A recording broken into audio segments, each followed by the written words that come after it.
Hello and welcome to the Kim Iverson Show. We do have a great show for you. Today marks the 10-year anniversary of the U.S.-backed Ukrainian coup called Euromaidan. And to show support, a slew of European leaders are giving more empty promises of Ukraine being added to the EU one day. Meanwhile, the war hawks have done a 180 and are saying we need to lower our goals when it comes to the Ukraine war. Also, an Israeli-Hamas prisoner exchange has been reached. We're going to go over the details. Plus, the Biden administration's push for a two-state solution seems to be directly at odds with what Netanyahu has planned. Also, Elon Musk is suing Media Matters, and the Texas Attorney General is investigating the company for alleged fraud. All of that is coming up. But first, it is the Christmas and holiday season. It is time for gift-giving parties with friends and families and getting compliments everywhere you go and looking years younger, thanks to Genucel. From now until Christmas, Genucel's most popular package is better than 70% off at Genucel.com. So treat yourself and a loved one to the absolute best skincare in the world. See those troubling forehead wrinkles, fine lines, skin redness, pesky bags and puffiness, and yes, even a sagging jawline disappear right before your eyes with Genucel's most popular collection. With its immediate effects, you're going to see results in less than 12 hours, guaranteed, or your money back. Plus, included in every most popular package is your free hyaluronic acid serum for skin hydration that will restore your youthful appearance. I'm a big fan of hyaluronic acid myself. I definitely think it is one of those ingredients that really, really does work. So visit Genucel.com/Kim now and enter my special promo Kim for an additional 10% off your entire order. So every order today is instantly upgraded to free express shipping. Also, so go to Genucel.com/Kim. That is Genucel.com/Kim.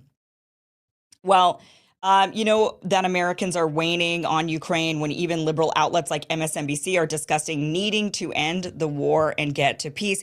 Here is the former president of the Council on Foreign Relations and the former advisor to Colin Powell, Richard Haass, on MSNBC's Morning Joe. So this is an outlet that has been pushing the Ukraine war since day one. He is now calling for an end to the war in Ukraine, saying we have to give Russia territory and, quote, lower our goals. Watch this. Question is, with wars on two fronts, how long how long do our allies in Europe, who've all done, I think, together, NATO's done an extraordinary job, how much longer do we continue pushing, I think, what many people in the Pentagon would think is the unrealistic goal of Ukraine driving every last Russian out of their country? It's exactly the right question, Joe. And what concerns me is when people get disillusioned and increasingly come to where you and I are, that as desirable as it is, it's simply not feasible. They're going to increasingly say, and we're hearing it in the House, we're hearing it in parts of Europe, why should we keep doing this? We're already stretched. We're trying to support Israel. We're worried about Taiwan. And even if we give everything we need to give or want to give to Ukraine, it still won't lead to success. What I argue, therefore, is the United States needs to have some very direct conversations with Ukraine, with President Zelensky, talk about reducing their emphasis on liberating land, increasingly put all their emphasis on holding on to what they've got. In the long run, diplomatically, through sanctions, yes, we can try to see the rest of their territory return. But for right now, let's have 80% of this country safe, 80% of this country rebuilt. I would actually propose a ceasefire as an interim arrangement to expose the Russians for what they are, so we can rebuild support for Ukraine in this country.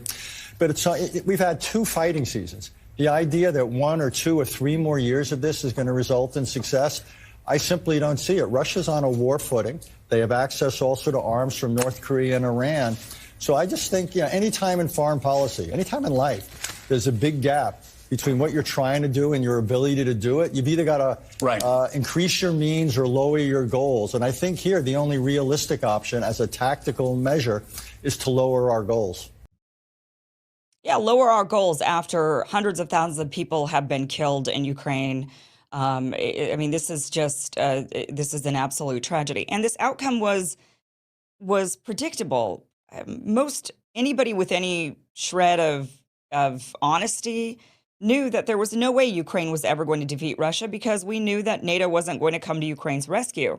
It was just a hope, a wish, and a prayer is all it was for Ukraine, and it wasn't much of one. And so the U.S. and NATO sent weapons, sent money, and Ukraine just kept getting pummeled by Russia, and that was to be expected. And so from the beginning, what should have been done is getting to a peace agreement from the very beginning. Zelensky ran as president. He ran and won on the idea that he would make peace with Russia, that he would bring peace to the Donbas region, that he would negotiate with the citizens there who were basically in a civil war in Ukraine for the past now 10 years. 10 years today, actually, today marks the 10-year anniversary of the Ukrainian uprising, what is called the Euromaidan. That it was very widely known as being U.S. supported, U.S. backed. There's a question on how much the U.S. had to do with it. We know that there were tapes of Victoria Nuland discussing who should be the leader, claiming that Ukraine was becoming a real democracy. Look at this, they're going to become a real democracy. And this is what they're rising up. They're rising up to defeat the Russian-backed president in favor of democracy. Meanwhile, the U.S. put in their own puppets, and there wasn't much of a democracy at all after the Euromaidan. And even to this day, Ukraine continues to essentially just be as a puppet operating on behalf of the United States. I want to show this tweet. This is a tweet that I got a lot of crap for when I put it out there into the world one night when the war broke out. And I just thought, wow, this is just, no one should fight this war. I mean, we should just let this go. And I said, Ukraine shouldn't fight back. No one should let it go. And I followed up with this other tweet to clarify what I meant. If Ukraine fights back, it will be devastating and the outcome won't be any different. They can't fight Russia on this. No one can. Best to let it go for now and use democracy in the future. Don't kill yourselves, seriously. And a lot of people, unfortunately, did die. This tweet was made fun of. And now where are those people? Now where are those people after all these Ukrainians are dead? And the outcome is no different. The outcome is no different. Should have gone and used democracy. You just heard it there. Richard Haass saying, well, we can use other means to try to get Russia to give that territory back. Right, democracy. You use democracy to get those territories back. If the people in those regions want to be back with Ukraine, they will push back on Russia on their own. We don't need to babysit those people. They will figure it out. And they already did. They decided for the last 10 years that they didn't want to be under Ukrainian rule, that there were some far-right nationalists who were very much involved in that uprising 10 years ago today. Those far-right Banderites who were very much for Ukrainian nationalism and wanting to eradicate any sort of Russification of Ukraine being heavily Russian on the eastern side of the country. And a lot of the nationalists wanted to eradicate that. And so they were part of this uprising. They were a large part of it. And that continued, that ended up creating a civil war inside of Ukraine between the Russian-speaking ethnic Russians or at least those who identify more with Russia and definitely speak the Russian language in eastern Ukraine, and those who are in the west of the country. So, this is the 10-year anniversary of this, of Ukraine being used as sort of this puppet. On this day, though, to commemorate it, which is called the Dignity and Freedom Day in Ukraine, so they've made this a national holiday, and so they're celebrating this. And to commemorate this anniversary, a slew of Western leaders either went to Ukraine over the last day or two or issued statements to pledge support. Here is Secretary of Defense Lloyd Austin. Here's what he has to say. He was there visiting. It's great to be back in Kyiv. This is my third visit to Kyiv as Secretary of Defense. My second visit since the war started. I was here in April of 2022. Since that time, the Ukraine Defense Contact Group, which, as you know, is a group of about 50 nations that work together to provide much-needed security assistance to Ukraine. That group has roared into action, and we have continued to work together to provide much-needed security assistance. I wanted to reassure the leadership that the United States of America will continue to support Ukraine. But in what capacity, we don't know, right? So we'll continue to support Ukraine. I don't think there's any denying of that. Ukraine will remain a sovereign nation, parts of it. The parts of it that Russia has annexed will continue to be annexed by Russia, even when Ukraine is pushed quietly towards a negotiation deal, which is what the sources are saying, is that over the last month, the U.S. has been quietly sitting Ukrainians down and saying to the officials and saying it's time to consider a peace negotiation. You're not making any inroads on the battlefield. And so 1 round, 2 rounds, we've already seen what happens with these pushbacks. What's another 3 or 4 rounds? It's probably not going to make any real difference. But there is still this pledging of support, these promises to Ukraine, because what else are we going to do? I mean, the powers that be promised Ukraine, we're with you to the end until we defeat Russia.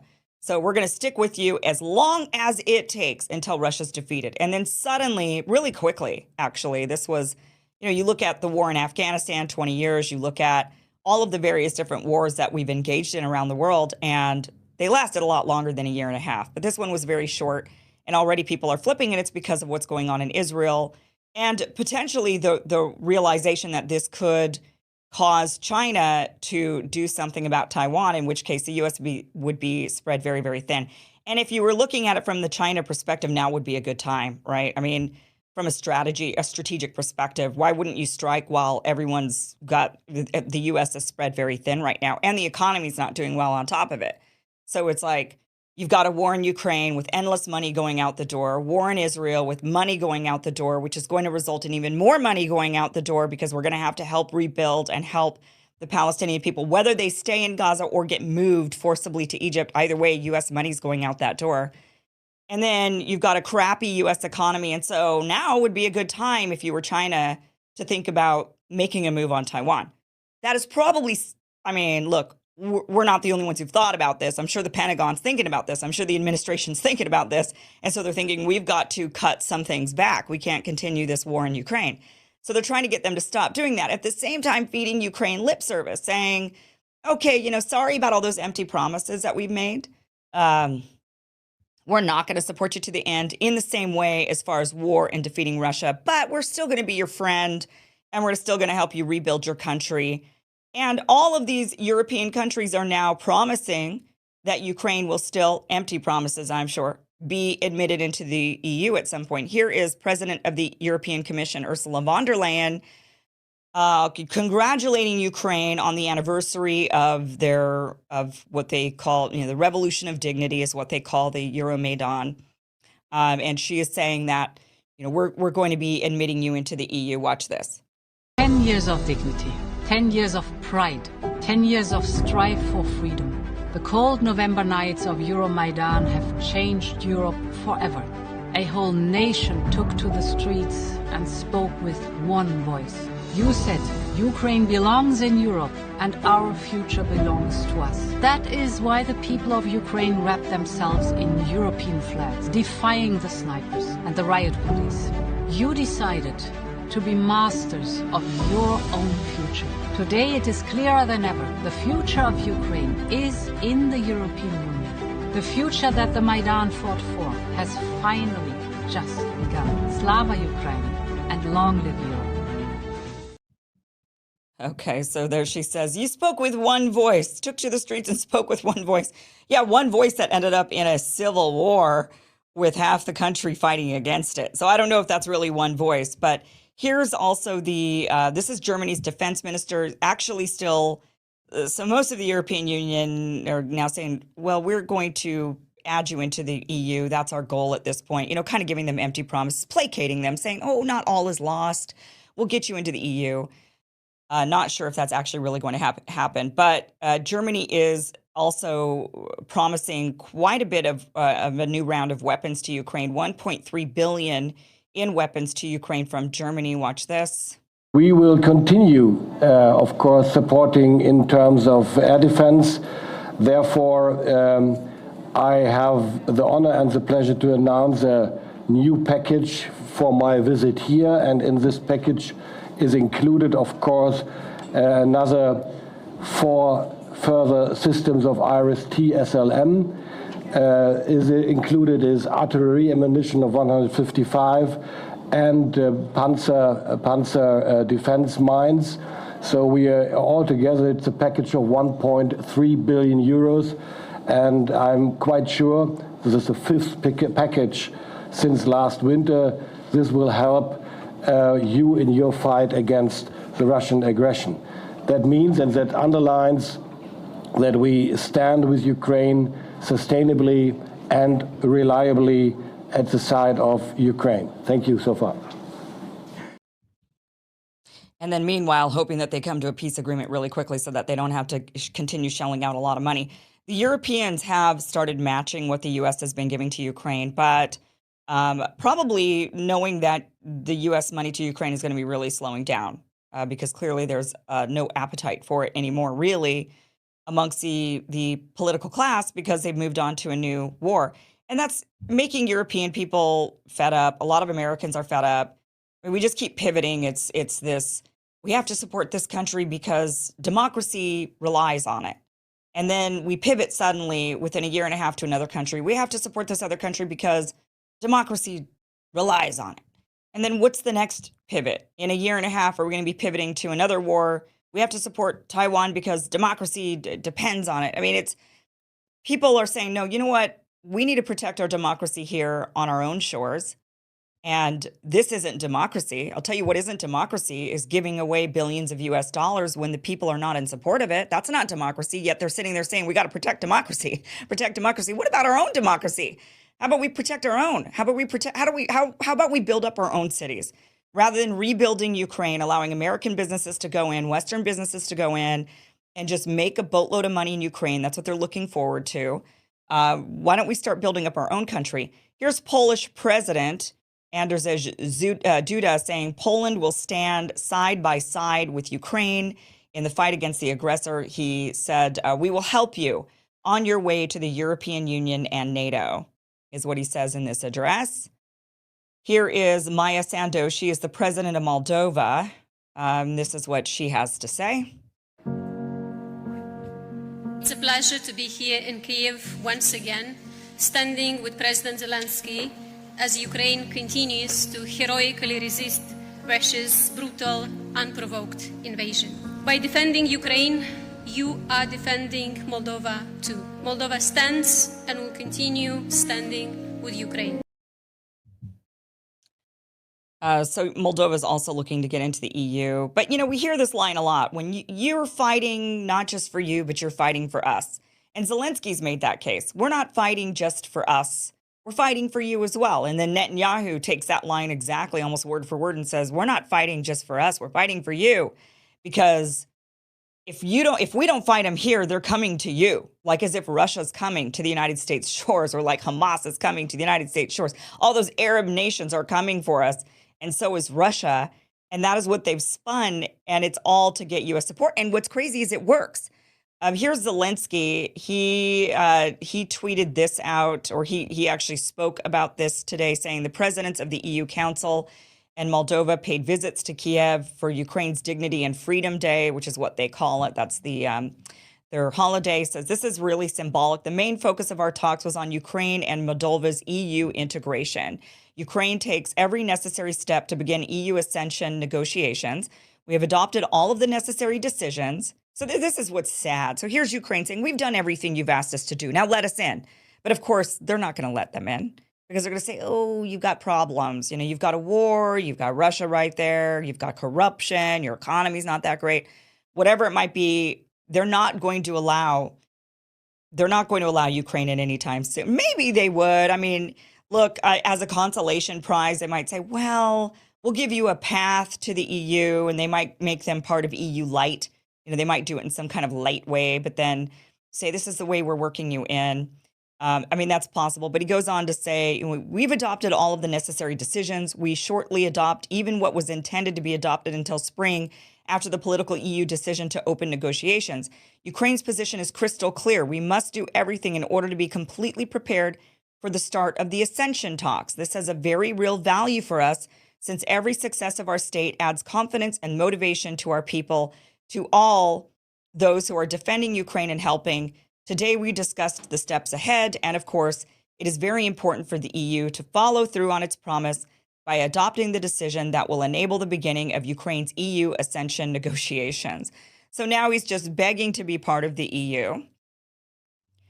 he's got to have some kind of win out of this war. I mean, that's what he's looking for at this point. This is no longer what happened today. All of these talks with these European leaders and even Zelensky, this isn't talking about fighting Russia anymore and winning this war. The narrative has shifted. I mean, besides Germany saying, here's some money, here's some weapons, last one, probably last round, guys.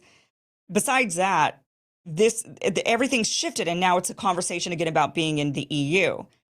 Now, I don't know how much that would piss off Russia. I know they don't like NATO. Ukraine being added into the EU for economic reasons, that's unclear. That's unclear if that, to me at this point, I mean, I would need to look into that a little bit more if Russia would be very offended by them ascending into the EU or even getting into like EU light, baby EU, which is what I think the first step would be. But, Zelensky's looking for some kind of win. And quite frankly, I think the promises that were made to Ukraine were despicable. The promises, we're with you, rah, rah, to the end. We're going to fight this war with you. And Ukraine then had an entire generation maimed by this, slaughtered by this war. The young are just going to be completely changed forever, the young generation in Ukraine. So they should give him something. I don't know what that something is, but they should. They should give Zelensky something. I mean, at this point, confidence in the United States, confidence in the West, confidence in NATO has got to be at an all-time low around the world. Taiwan has even done a poll showing that only 38% of Taiwanese trust the United States anymore after what's going on in Ukraine, after the shift. So you've got a lack of trust in the United States. And why would you trust the United States? We haven't had a foreign policy win in God knows when the last foreign policy, minus some small skirmishes that maybe the U.S. had some wins, slight wins in some foreign policy situations. The major wars and the major foreign entanglements that the U.S. has involved themselves in have not resulted in anything productive at all. Somebody would be hard pressed to figure out what have we won. We've created more terrorism in the Middle East. The war on terror made it worse. We didn't win in Afghanistan, pulled out after 20 years, shamefully. Vietnam, Korea, I mean, you just go all the way back, and we haven't really had any success. So what is the point? I mean, what has been and then you go to the current skirmishes, and I don't know why Israel even trusts the United States at this point for help. It seems like they would be turning somewhere else for some other wins. And maybe that's why they're not paying any attention or listening to the U.S., it seems, in their own foreign policy strategy. They're no longer seeming to take the United States advice. And maybe it's because, well, hey, the track record isn't so great. Even if the U.S. is right on certain things, the track record isn't there. And I say that lightly, the U.S. being right on certain things. It's very rare. But I feel bad. I feel terrible for Ukraine and for Zelensky. Many of us knew that this was going to be the outcome. Many of us knew that this was going to be disastrous, that this would not end in anything other than land being taken by Russia and dead Ukrainians. Now, of course, the spin that we're going to see is that, well, we won. We actually won because Russia's goal was to take all of Ukraine. And they wanted to take the whole country, and they didn't get the whole country. They only got a part of it. So that's going to be the spin, even though that's not true. There's no indication that Russia ever wanted to take all of Ukraine or wanted to rip the sovereignty away from Ukraine. It was very clear from the beginning that they were going to march in, take the Donbass, and create a land bridge to Crimea, maybe go all the way up to Kiev. But I don't think any real true analyst worth their salt said anything about them taking Ukraine or even Kiev for that matter. But it's just sad. I just feel I feel awful about the whole thing because I'm an American and my name got slapped on this. And this was done under the U.S. flag, under our banner. And many of us did not want this. And this is just a terrible outcome. I do want to play this last clip. This is a former Ukrainian Prime Minister, Azarov, saying that the protests, because it is the 10-year anniversary of the Euromaidan, and he said that these protests beginning in Kiev really were a U.S.-funded government coup, and that the West used the Maidan in order to really just push an anti-Russian project and basically used Ukraine. This is what he has to say. Американцы планировали государственный переворот для решения своей главной стратегической задачи. Их Украина абсолютно не интересовала. Их интересовала задача максимального ослабления России. И вот 10 лет, прошедших после государственного переворота, говорит о том, что они последовательно эту задачу реализовывали. Just really sad. The U.S. has just continued to use Ukraine as their puppet to push on Russia, and that's it. Just, human shields. Human shields. That's what we're using Ukraine as. All right, guys. Have you ever wished your shoes could be both stylish and comfortable? Well, wish no more, because I've got the answer. Gravity Defier shoes. So you slide into a pair of Gravity Defier shoes and suddenly you will feel like you're walking on clouds. It's like your feet are getting a big comfy hug with every step. So whether you're a busy professional, an active mom or a dad, or just someone who's on their feet or on the go constantly, Gravity Defier has the perfect pair for you. All of you, UCLA Medical Center conducted a double-blind study proving that Gravity Defier shoes reduce 85% of knee pain using their patented shock absorption VersoShock technology. So for a limited time, our friends at Gravity Defier are offering an exclusive limit time Black Friday deal just for being here today. So use code KIM30 for $30 off orders of $100 or more at GDEFY. So GDefy, GDEFY.com. Just in time for Black Friday. So from work to workouts, date nights, weekends, Gravity Defier has a style for every occasion. And with this exclusive offer, there's no reason to settle for anything less than the absolute best for your feet, for your knees. So if you're in pain when you walk, head to GDEFY.com, pick your style, and remember to use code KIM30 at checkout for $30 off. $100 or more. This offer does expire November 24th at midnight. So you want to get those now if you're on your feet all day. So Israel and Hamas have closed in on a hostage swap agreement. The deal is done. So they just finished up this deal. This is breaking news, essentially. The discussion had been going on for the last couple of days on a hostage swap of some type. I'm going to go over the deal with you. This does not include all of the hostages, so this will not be all hostages in the swap. This is going to be about 50 hostages from Gaza in exchange for 150 Palestinian prisoners. They are going to have a temporary ceasefire in exchange for the 50 hostages. So 50 hostages, 150 Palestinian prisoners. They've said that the Palestinian prisoners are ones who did not kill anybody. They might have been involved in what Israel calls terrorism, and that ranges from a variety of different acts. And so, but these are not people who've killed anybody. They do want to run this by the courts, but they say that this is going to be for each case of the prisoners that they intend to release. They're going to be running these by the courts to make sure that there isn't some sort of issue, and then they're going to be going ahead and releasing. So they don't expect this release to happen right in the next day, but maybe the day after. So they're saying the 50 hostages are going to include 30 children, 8 mothers, and 12 women are expected to be released. So this is the swap. They've said that there was some pushback on this. There were some far-right people that opposed this hostage swap deal, but otherwise they've decided to do it. They're going to be giving a ceasefire for a few days, and this could extend. They could end up extending this deal.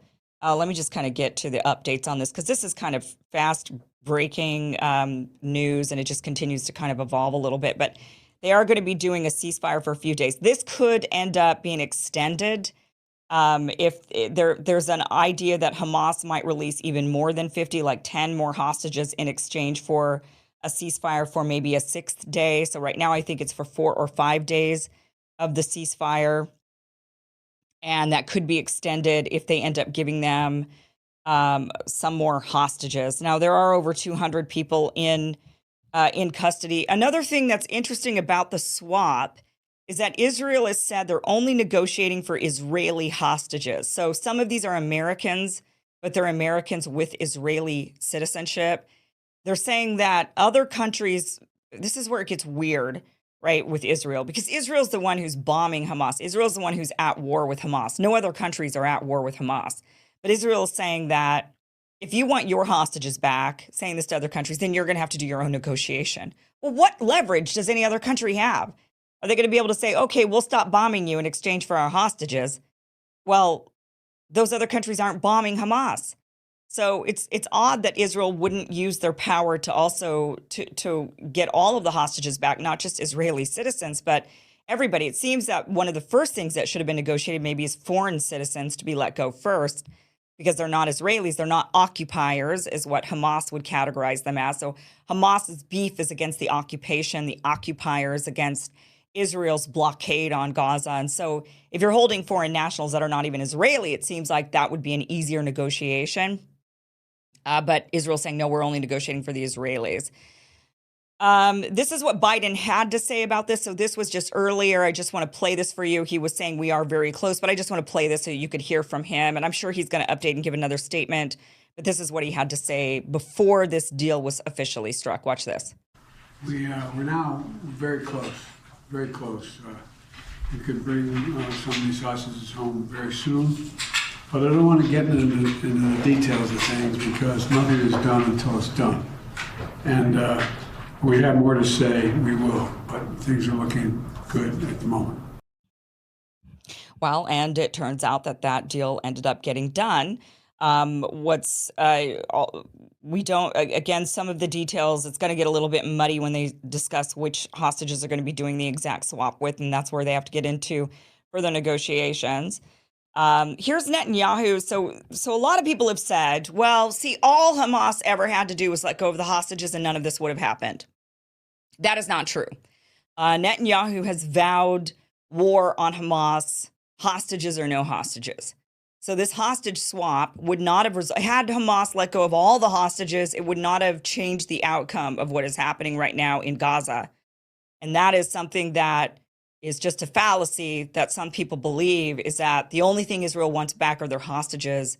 Israel has made clear, hostages or no hostages, they're going after Hamas. There was really no incentive for Hamas to release these hostages except to get a few days of a ceasefire.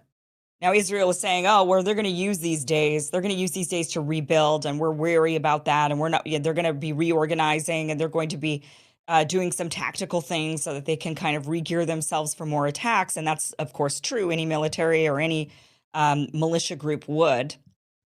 But this is a war that would have continued to go on and will continue to go on even when every last hostage is released. This is what Netanyahu had to say. We're destroying their infrastructure, their command posts, their rockets, their underground tunnels. And we're going to win because we have to win. This is a battle of the forces of civilization against the forces of barbarism. And if barbarism wins in our part of the world, Europe will be next and America will be next, because the axis of terror of Iran, Hamas, Hezbollah, the Houthis and their other minions will imperil the Middle East and then spread their barbarism to the entire world. Israel is fighting our war, but it's also fighting America's war. It's fighting your war, and our victory will be your victory. Oh, right. Okay. So there's that narrative again. We're fighting your war because if we don't win and if we don't defeat this, it's going to spread to you. It's going to spread throughout Europe and it's going to spread to you. Or really, we could just change I mean, that's just an immigration thing, right? So Europe doesn't have to have the particular immigration laws that they have, and neither does the United States, if you think that there's truly a fear. So if you're in the camp of thinking Islam is spreading and they're coming to us and we're going to have all these radicals and our culture is changing, then just change your immigration laws. You don't need to go to war.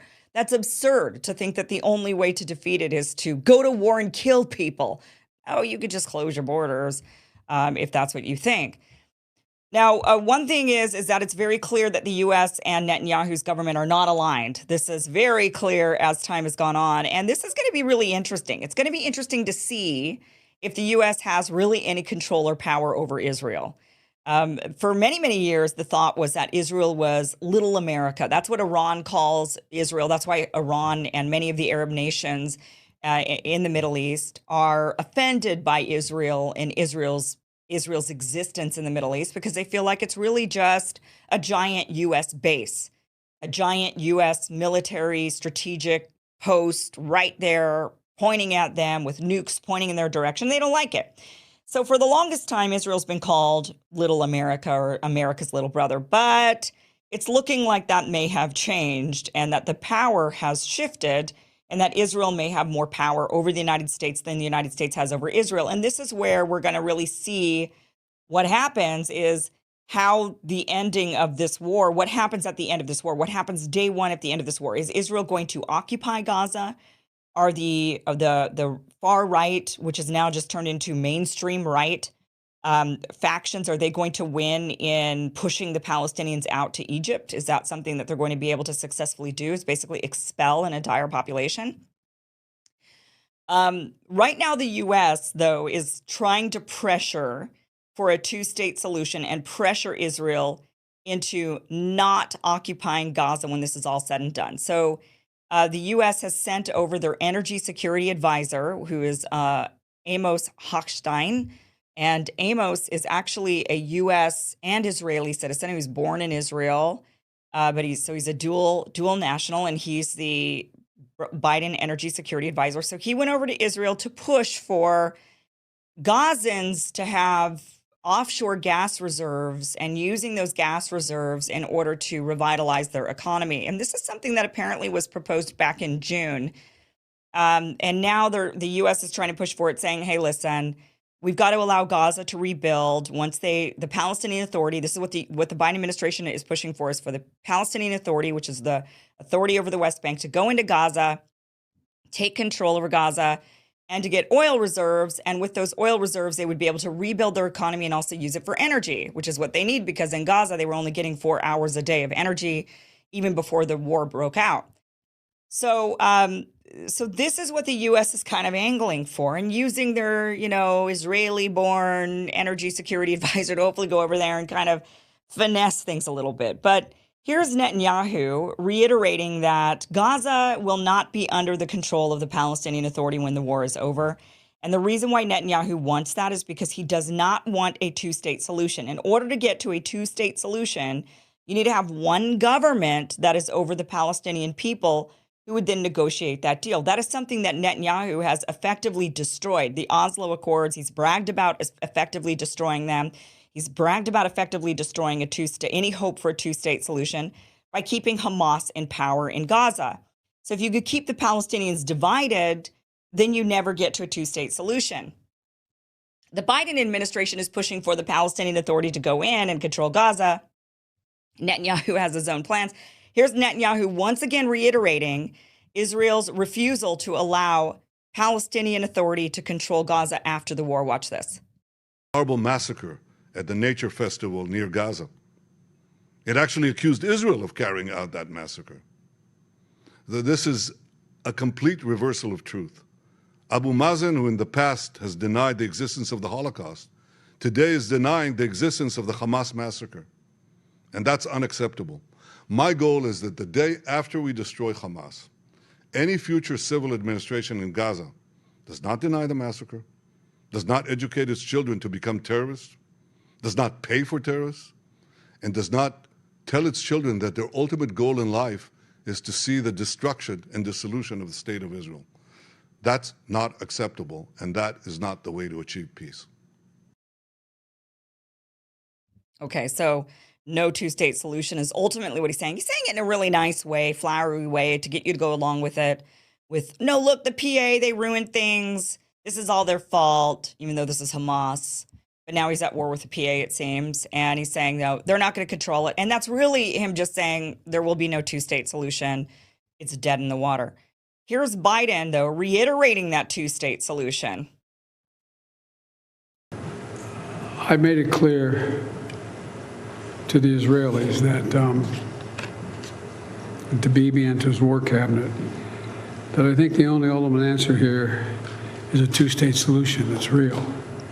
We got to get to the point where there is an ability to be able to even talk without worrying about whether or not we're just dealing with, they're dealing with Hamas that's going to engage in the same activities they did over the past, on the 7th. So but I can't tell. I'm not a fortune teller. I can't tell you how long it's going to last. But I can tell you, I don't think it ultimately ends until there's a two-state solution.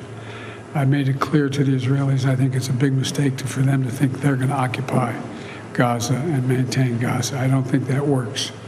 And so I think you're going to see efforts to bring along, well, I shouldn't go into anymore because that's been things I've been negotiating with Arab countries and others about what the next steps are. So clearly they are not seeing eye to eye on this. And let me show you why. Netanyahu is the leader of the Likud party. They're in power. They will not relinquish power easily. They're going to continue the war for as long as they can in order to maintain power. So we might see a widening of that war. That is why we saw over the last couple of days attacks on Lebanon. Hezbollah then attacked back. That was actually a rare occasion of Israel striking Lebanon first. One might wonder, why would they strike Lebanon first? And, well, the answer is easy, because Netanyahu's trying to keep this war going for as long as possible, because he knows as soon as this war is over, he's done. So, and so is his Likud party. So they're going to do everything. They're like madmen right now, crazed madmen, going to do anything that they can in order to remain in power. I want to show you this. This is from the Likud party's charter. So everyone talks about Hamas's charter and how Hamas is calling for a free Palestine and for the end of Israel. Well, the Likud party charter calls for the end of Palestine, for no two-state solution, saying the right of the Jewish people to the land of Israel is eternal and indisputable and is linked with the right to security and peace. Therefore, Judea and Samaria, this is what they call the West Bank, will not be handed to any foreign administration. Between the sea and the Jordan, there will only be Israeli sovereignty. That is their call. So you've got river to sea, Palestine will be free. Likud says between the sea and the Jordan, there will only be Israeli sovereignty. Same phrase. And they're saying Israel is the only country that will exist between the river and the sea. That's it. There will be no other country. And they say a plan which relinquishes parts of Western Eretz Israel undermines our right to the country, unavoidably leads to the establishment of a Palestinian state, jeopardizes the security of the Jewish population, endangers the existence of the state of Israel, and frustrates any prospect of peace. That's the Likud charter. He is set, they say it right there. There will be no Palestinian state. Don't even think about it. It's not going to happen. So as long as Netanyahu, the madman Netanyahu, and his ilk are in power, there will be no two-state solution. So you see the power struggle between the United States now, who has always asserted a two-state solution, and Netanyahu, the madman, and his Likud ilk in power, saying there will be no two-state solution. We're going to see who wins this battle. And that will show us who's really, truly in charge of who. I mean, at this point, we're giving $14-15 billion to Israel to fight this war, which isn't even a real war. Hamas, the Palestinians are not legally allowed a military. They are not legally allowed a military. So remember that when the conversation comes up of, well, why does Hamas embed themselves within civilian life? Why don't they build military bases like any proper military? Because they're not legally allowed a military. That was part of the Oslo Accords. They're not allowed a military. So if they start building military bases, guess what will happen? They will be blown up. They're not allowed to have a military. This is not an actual recruited, raised, paid army. These are essentially civilians who have risen up. It's a civilian militia. That is exactly what it is. And so, of course, they're within civilian life because this is a guerrilla warfare style militia, civilian militia group with no real true military. So you have to keep that into perspective whenever you're thinking about how this conflict unfolds and the things that Hamas is doing and the things that Israel is doing. Keep in mind the charter of Likud. And so we're going to see who actually ends up winning this between the war between the United States and Israel, who's going to end up winning it in the end. It's going to be very interesting to continue watching, and extremely unfortunate for the Gazan people who are. I'm happy to see this deal go through. They will also be receiving aid trucks, so aid trucks will be allowed to come in mass during this time to bring in as much aid as possible to the people. So this is a good thing, and we would like to see this ceasefire last longer, but really dreading the day the ceasefire ends. All right, debt. You go to bed thinking about it. You wake up thinking about it. High interest credit cards and loans make it nearly impossible to pay off your debt. and insane inflation keeps you stuck paycheck to paycheck. The system traps you in debt. Well, Done with Debt is your lifeline. Done with Debt has an ingenious new strategy to help you erase your debt faster and easier than you thought possible. Done with Debt knows how to get debt out of your life permanently. And here's what they can do for you. They can analyze all of the debt options you qualify for. They can reduce your bills. They can cut your interest rates. And they can do this without bankruptcy and without a loan. So Done with Debt are the experts and brilliant strategies for getting out of the debt trap. But you do need to hurry because some of the debt solutions are time sensitive. So go to donewithdebt.com. Find out how easy they make it. That is donewithdebt.com. Donewithdebt.com. So Elon Musk is suing Media Matters. Well, Elon Musk's ex, I should say, his ex, the company, not his ex, like his ex-wife, like one of his ex-wives, but ex, his company, Twitter. I should just continue calling it Twitter. I revolt. Well, his company is suing Media Matters. The Texas Attorney General is investigating Media Matters, and Rumble CEO Chris Pavlovski has called for a congressional investigation into Media Matters. So first of all, what is Media Matters? So Media Matters, according to their website, they say that they are Media Matters for America is their full name. They are a nonprofit 501c progressive research and information center dedicated to comprehensively monitoring, analyzing, and correcting conservative misinformation in the U.S. media. So launched in 2004, Media Matters for America put in place for the first time the means to systematically monitor a cross-section of print, broadcast, cable, radio, and internet media outlets for conservative misinformation. So they're a conservative misinformation watchdog group that was founded by hyper-liberal political operative David Brock. So what they do is they're going around and they're looking for conservative misinformation, and then they do smear jobs.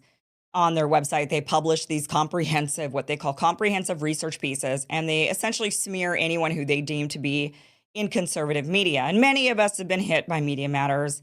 Rumble's been hit. This show has been hit. Elon, clearly Twitter.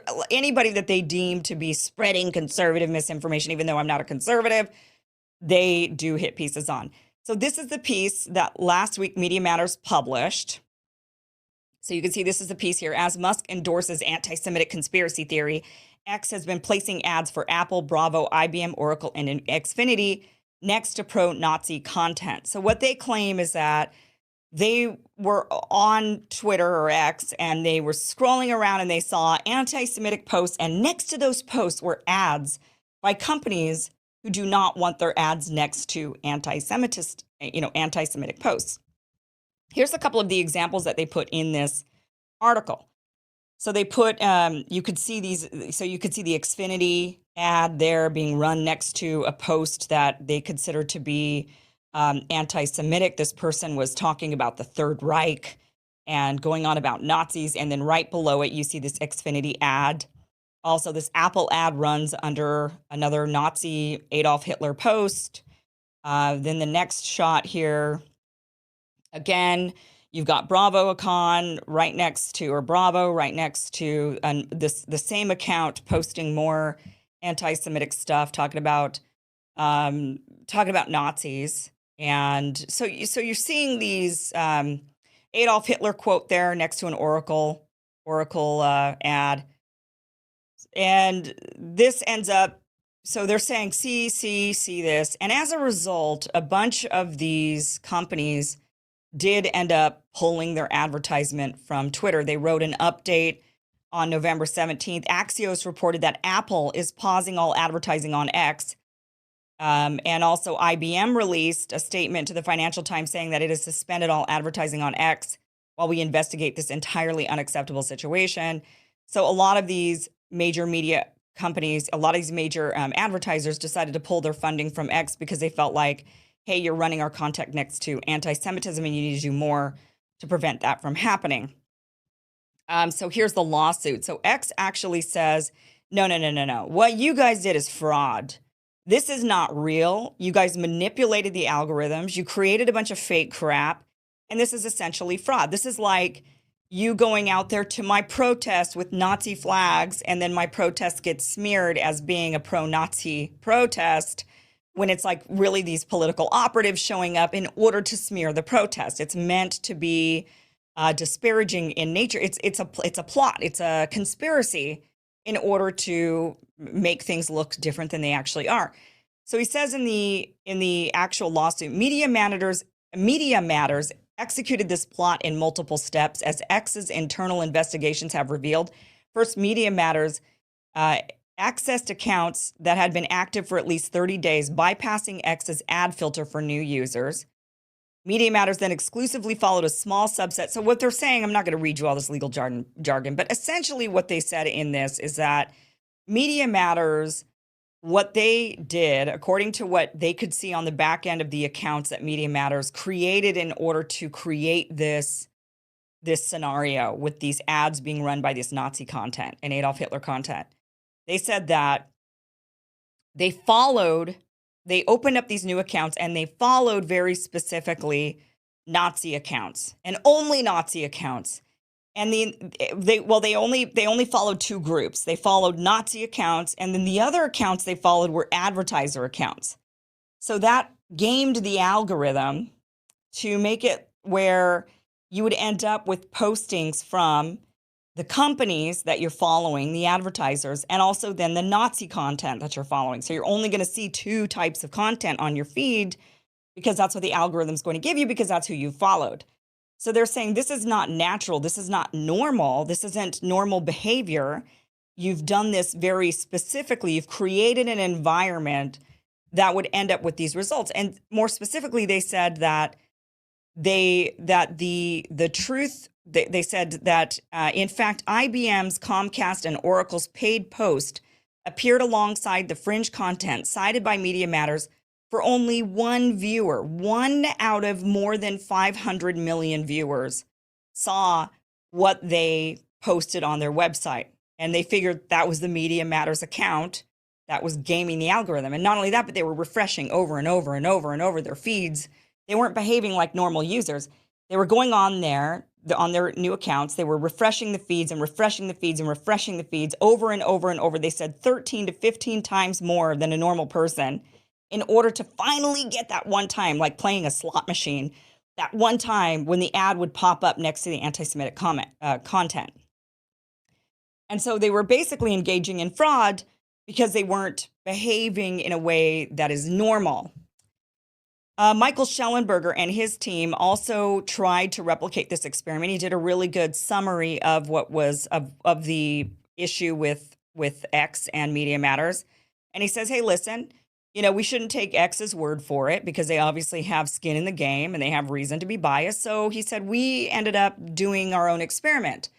And they also could not replicate Media Matters' outcome. They said, we couldn't get there either. So clearly Media Matters manipulated the algorithm. They followed certain accounts. They said, we even did everything that they did and that what X accused them of, and we still didn't get that same result. And so we don't even know how they ended up with that. So Rumble's CEO, Chris Pavlovski, also said that X is not alone. He says, I can also confirm that Media Matters has purposefully misrepresented Rumble. Their dishonesty warrants an immediate investigation at the highest levels, hint Speaker Johnson and Jim Jordan. And I'll bring the receipts. Here's my statement. And then he issued a statement on this. The Texas Attorney General, Ken Paxton, also said that today he opened an investigation into Media Matters for potential fraudulent activity after the ex-CEO Elon, it says after ex-CEO Elon Musk, but he's not the CEO of X, but accused the left-wing media watchdog group of manipulating data on the social media platform. So he's going to be investigating. Now, here's the thing. It's unclear how far this lawsuit is actually going to go. A lot of people are saying this could be the biggest win for free speech, but it also could be an attack on free speech because Media Matters is an organization that is allowed free speech, whether we like their free speech or not. And so it's a fine line between slander, libel, and freedom of speech, right? So if they are knowingly slandering and actually photoshopping results, and those results are not real, and it's all a lie, and it's a lie with the intent to harm and to cost the company money, which it did, then there could be a case there of actual slander or libel, fraud. However, if they were able to actually get to those results, even if they gamed the system, but they were able to get there, I'm not sure that their speech can be hindered. They should have been more apparent, and they should have been more transparent, I should say. They should be more transparent about how they got to those results. They should be honest in their reporting. But I don't know if dishonest reporting should be criminalized or penalized in some way. Because who gets to decide what is dishonest reporting? Who gets to decide what is misinformation? And so when it comes to this particular case, as much as I would love to side with Elon Musk and the CEO of Rumble and the Texas Attorney General, and against Media Matters, who is absolutely just a terrible organization, in my opinion, who does everything they can to smear people, I don't know. I just don't see this being a case that's going to go anywhere, that's going to actually win anything, in all honesty. And that is because this is their right to free speech, whether I like their speech or not. And I definitely do not, but it is their right to say these things. And if it costs the company money, then it is up to X to work that out with their advertisers. What could be done, what should be done is more speech. And that more speech is to showcase that Media Matters is just a shady organization that spreads misinformation of their own, that they claim to be fighting misinformation, and really they're the biggest purveyors they're one of the biggest purveyors of misinformation. So that is really the right tactic, is to instead expose them for the frauds that they are. And then hopefully these major companies will stop paying attention to them. Same thing with the ADL, expose them for the lies of making we're getting a 200% increase in anti-Semitism. And they forget to tell you that, well, a 200% increase from, 2 people complaining, and so now it's up to 4 or 6 people or whatever in a week or in 2 weeks. That needs to be exposed. The truth could be exposed, and the truth then exonerates Elon Musk, exonerates X, exonerates Rumble, all of that. But this is not, unless they can link government intrusion. So unless the government was behind Media Matters and telling them, hey, go after Rumble, or hey, go after X, then Media Matters is a private organization, and they're allowed to report, even if their reporting is misleading, even if their reporting is misinformation, because who gets to decide what misinformation is? And I absolutely do not want to criminalize misinformation because of that reason, because somebody may determine something I'm saying right now is misinformation, and then say that's illegal, you're not allowed to say that, or you're going to be brought to a court of law. Now, X did suffer damages. They could probably sue Media Matters. Maybe there could be some sort of lawsuit there for costing money. I'm unclear on what exactly sort of recourse they can get for these other companies pulling out their advertising, because ultimately the companies can decide where they want to put their advertising dollars. It's up to their own. They can make those decisions on a whim. And whether it be Media Matters that sways them or something else that sways them, it is completely up to those companies. Media Matters doesn't have any power over those companies or their purses.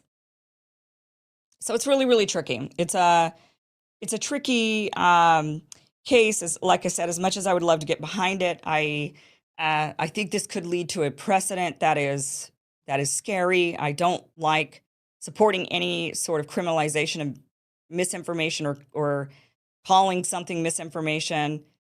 And this one is just a little bit flimsy. That's my view on it. I would love to hear from you. You can email me your thoughts on that, kim@kimiverson.com. I would love to hear from you.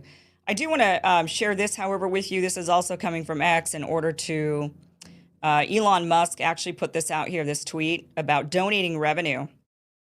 X Corp will be donating all revenue from advertising and subscriptions associated with the war in Gaza to hospitals in Israel and the Red Cross/Red Crescent in Gaza. So they're going to be donating all that revenue to help out the people in those hospitals. I would imagine most of it going to the Red Cross and Red Crescent in Gaza, because they obviously have a lot more people to treat But that is what X is going to be doing with some of that ad revenue. And a lot of people have been criticizing the ad revenue, saying, oh, you're making money off of war. It's like, welcome to America. Doesn't everybody make money? Isn't that why we have so many wars? Because there's so much money being made from war, the military-industrial complex. The war machine is big money. And where's the criticism of that? Instead, they go after a platform where people are talking about war, and they're saying, how dare you make money off of talking about war? Well, go after the bastards who are making money on the actual war. And stop screaming about people talking about war as they should be talking about, rather than just letting these other guys just run off rogue and doing whatever the hell they want all around the world, killing people, using our tax dollars for that. Go after the people who actually are perpetuating it. But here's Elon Musk donating that money. All right, guys, that is all we have for tonight's show. Thank you so much for joining us. We are going to be on Thanksgiving holiday, so there will be no shows Thursday and Friday this week. We will be back tomorrow night. Tomorrow is the 60th anniversary of the assassination of JFK. We do have an expert on the show tomorrow night. He'll be talking to us about more in depth about the assassination and the whodunit questions that many people have here in America, because that has not been settled as much as the establishment would love for us to think that it has been settled. More and more information and documentation has come out showing that it's not quite so clear. And so we're going to be talking about that to an expert tomorrow night. So don't miss tomorrow night's show, 6 p.m. Pacific, 9 p.m. Eastern. And then we will be back Monday with more great shows for you. Thank you so much for watching. Have a great night.